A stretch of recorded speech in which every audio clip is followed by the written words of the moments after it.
Hello there, dear viewers. I am the bedroom commentator, and today I'm playing Minecraft. Alright, and since the last episode, very little things happened. Mainly maintenance, I should say. As you know, Tekkit updated, but some of the mobs didn't. Well, the chicken. Some of them actually did update. And I guess I'll go show you what happened between last episode and this one. Right.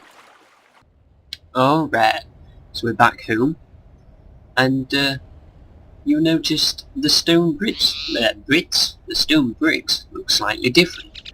Well, this is because the texture pack has updated. I actually hadn't updated it between the release of the stone bricks, so I had the old texture.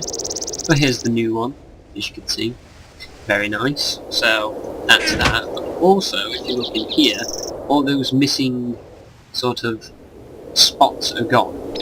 The reason is you have to update your patch for Technic, the Sphax Pure ED craft. Blah blah blah blah blah blah blah. The texture pack will always remain the same, well, until Minecraft updates and adds more blocks, for example, Darkwood. Which I just did a nice little thing, just since I have it rather than normal wood, so I don't actually have any normal wood planks. The ones I did I used up. So when Minecraft updates, you have to update your Sphax Pure BD Craft texture pack, but you also have to update the Tekkit patch when Tekkit updates and when the normal texture pack updates. That's why some of the things was missing. Technic pack updated, and I didn't have the texture pack. Now, in the description, I'm going to update it from last episode to include a link, which is going to take you to a website in which you can download both the Sphax texture pack and the Tekkit update, I suppose, the patch, all in one place, and it features a tutorial video on how to do that.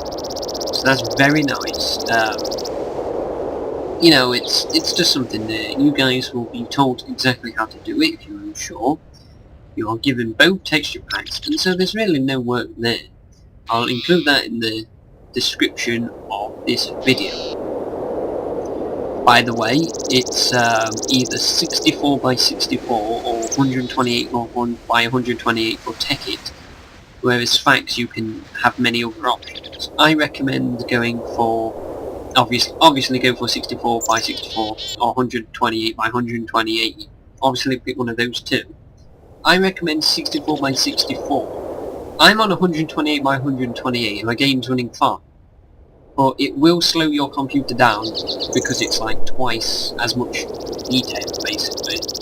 And when this world gets really machinerized, I guess, and there's a lot of stuff going on, then yeah, you definitely want to do something about that. And downgrading, well, I say downgrading, swapping to the upper texture pack might be the way to do that. Oh, biggest thing, the pumps are back. Oh yeah. And what's better is I got 2 lamps out of it. Apparently it swapped them with a redstone lamp. I'm not sure what they are. I'll have to tumble around with them. Maybe I can light up my house a little bit nicer with these torches.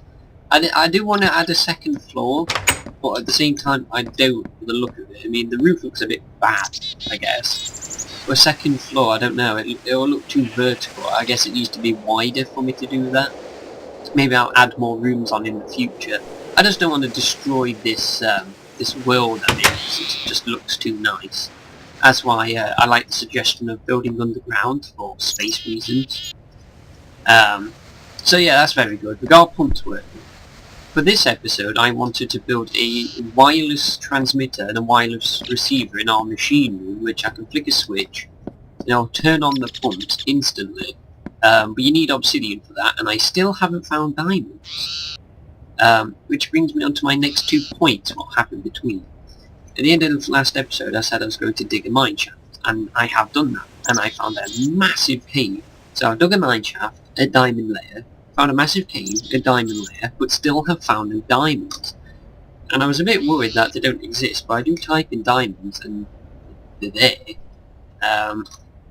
Although there has been several updates, I'm just getting really unlucky, I guess. But I have dug a proper mine shaft and I've still not found one. But either way, to help manage with the expense of, like, pickaxes, I've obviously using electric tools. But they run out of charge way too fast, and so what I'm wearing on my back, if you can see it, oops, that's 5, F5, there we go. It's not a jetpack, it's a backpack. There we go, a backpack. What this has is a huge electric storage, that you carry with you. Obviously it replaces your chest armor piece. And while you wear it, whenever you use an electric tool, it will draw the power from the backpack and not the tool. So it could be any tool, mine's the drill and the chainsaw, but there's also like an electric hoe and other electric tools. Well, let me show you how to make it, because I didn't want to start up the recording just to make this, because I wasn't really doing anything. So I decided I'll just show you how it's made. It was very expensive, and the fact that it took 6 RE batteries, an electronic circuit and a tin. That's not too much, like, expensive resources, but that's still, like, 4 tin per battery, 2 redstone, so you're looking at 12 redstone, 24 tin. It wasn't that much, but, so it's not exactly expensive. But, you know, I had low wires, low redstone. Oh, I've got redstone. Where do I keep the redstone? There. Get out of there. Go to this chest.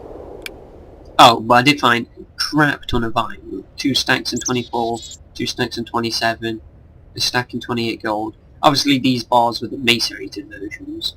Lots of coal, plenty of redstone, lots of lapis. There's my copper, there's my tin. I don't know why these don't stack. I'm guessing there's 2 mods that have added copper and they just keep both of them. Plenty of silver, 47 rubies, 45 sapphires, 44 emeralds. You know, we're good. If we manage to get into E, I can make it back 20 or so diamonds. I'm not going to, because like I said, I think it's cheating in a sort of sense, so I'm not going to be doing that. But never mind. I just meant to change the Matmos volume and turned off ramps. Sorry about that. So yes, we put that back on. Now, it does require a lot of energy, and yes, I will describe what I've done here in a sec. It takes a crap ton of energy to charge. In fact, it took a full Batbox worth of energy to fully charge from nothing. I think that's because I created it with empty batteries, though. Actually, no, all the batteries were full, I remember, because you can't have batteries that are half full, or well, partially filled, or no, they have to be all empty or all full. You can't, like, combine empty ones with full ones. You can't have ones that have slightly been used. Come on, let me sleep. It is night time. I hear the crickets. Come on, let me sleep. There we go. So, so the backpack is very useful for mining. That's its intention. And so I wear this wherever I go. And yes, it can be destroyed, but only when the energy is low. So this is like its durability, which goes out when you use tools. And when it's off, empty, I believe it can be destroyed. So when I notice my tools getting, like, damaged, I take it off. But it's never ran out yet. It's got, like I say, it's got like 40,000 so EU power inside it.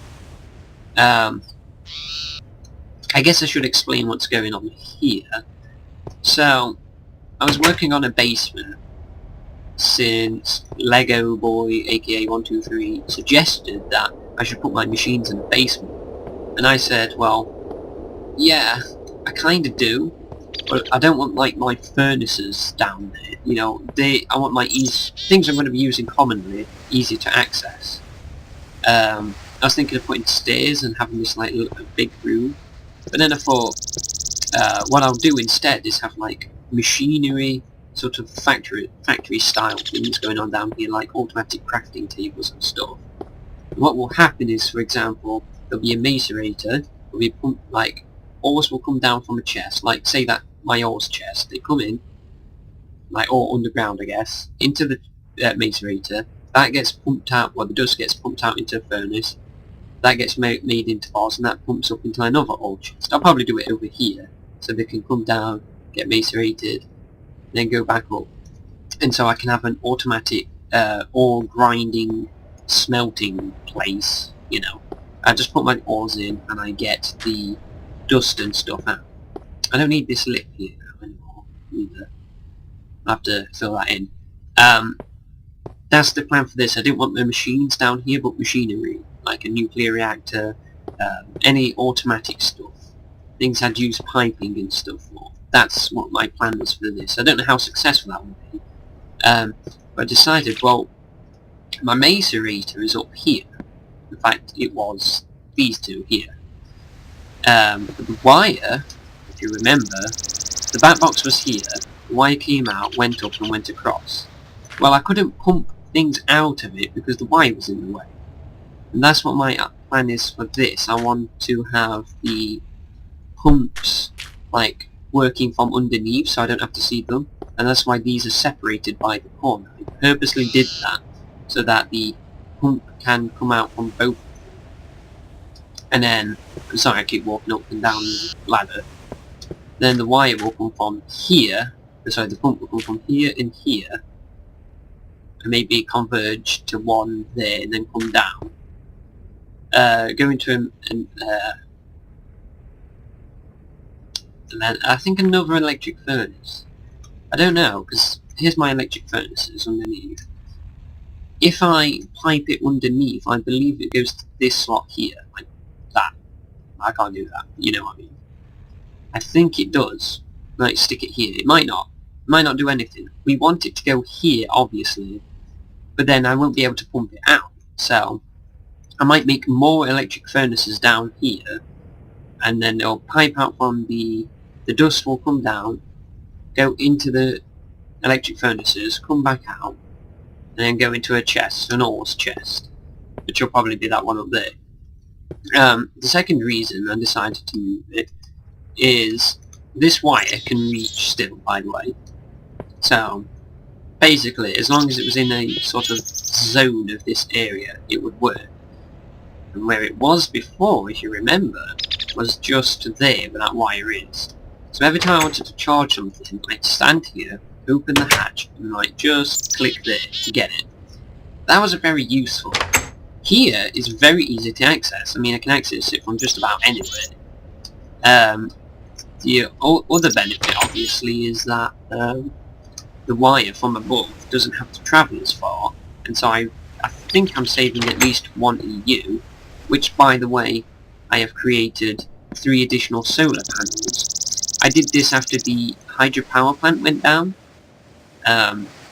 Since I was losing 4 EU, or at least 3, because I believe 1 was lost over this distance, I decided, well, I should compensate for it and give myself an extra 3 into the income. Otherwise, I'm going to start, like, when I'm smelting things, I'm going to start running out of energy faster.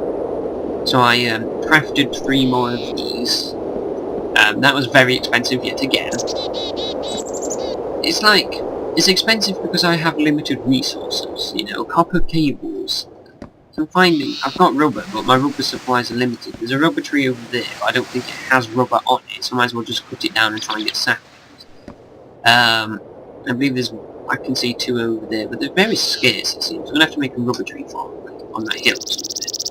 The plan is to have a sugarcane farm there, and other farms, rubber tree farm, and I want an automatic melon farm, so that when you walk in, melons just pop off the ground, because we don't do well for food. And the sapling is just there for looks. Brighten the place up. Add a bit more colour, you know. I'll probably put one in the other corner when my machines have devoured this room. Let's take a look at the farm, because this is one of the things that broke. What the... That's like creeper hole. Well, I decided that it didn't need as much water as what it had, so I left the ones in the corners, because they can hydrate up to 4 blocks away. This... Ah, yeah. never mind. This, however, meant that this like sort of zone wasn't hydrated, so I added these water sources. I thought, well, this bridge thing's pointless, so I got rid of that. Put up this like hedge thing as to walk through. This is just sitting here in case the farm ever did come back. I don't know what I'm going to do with it, and this is my farming equipment stuff. I did find 4 melon seeds, by the way. That's why I want to start a melon farm. And yeah, this is just my very basic farm. There's my cactus farm. Very basic again. I want to make a very basic weed farm and a very basic rubber tree farm. I'm pretty sure you can make advanced versions in this mod. Like, I know you can make an automatic reed farm so that whenever they grow, they get harvested. And I believe there's like conveyor belts that carry them. But I don't know if they're in this version. Since a lot of the mods were taken out, I don't know if that one was in. But then all the sugarcane goes to one place. The obvious problem with automatic farming is that they fill up your chests over time. And I do spend a lot of time just dwindling around. I mean, I've gone overtime now, and I've done nothing this episode, so sorry about that, yet again. Whenever I do stuff off camera, the next episode generally turns out to be pointless, so... my plan was to build a wireless transmitter receiver, but I can't do that, so my plan was actually ruined, unfortunately. So, I think that is about it from what was different. Let me just head down to my mine shaft. I'll be right back. Actually, that is one thing. While I'm walking down here, I encountered a slime. You may have noticed the third... Oh, there's some iron on this. Oops. No. Oh, okay. Oh, wow, that made me jump. What? He's finding his way back up. Man, the new AI is just scary. Especially from creepers. Oh! Ow. Yeah, I really need to make that a safer descent. Gunpowder though. So, what do I have left over me? So some general things I couldn't bring back with me. I'll bring the redstone. Why not? You can see this looks very different. The stronghold. So, I gotta stop falling. Right. So we come down these stairs, and this is my, again, very basic mine shaft. I go that way so far until I hit the abandoned mine. And then this way, like 20 blocks. I've just been doing this constantly up until here and here. But that's because if you go this way, this is where the cave is. I believe it's around this lava pool. It was very hard to get into the cave. That's the here skeleton. Okay, the skeleton's not here. Oh, there he is. Bonk. Oh man. These guys spawn relentlessly down here. Probably because I haven't been up there yet. I sort of chose that path and that goes on for a very long way. This cave has not ended yet. Is that coal? Is that tungsten? I don't know. It might be tungsten. Oh, that's worth going for. All I know is, I don't know what tungsten's used for. Oh no, that's coal. You'll never find it in the group of 3 like that. Have you been down there? It's possible. This cave was large. You've got some sapphires. Oh yeah. I guess I'll just start the next episode right here. Since we've gone on to 20 minutes. So, yeah, I'll see you straight after this. Bye bye.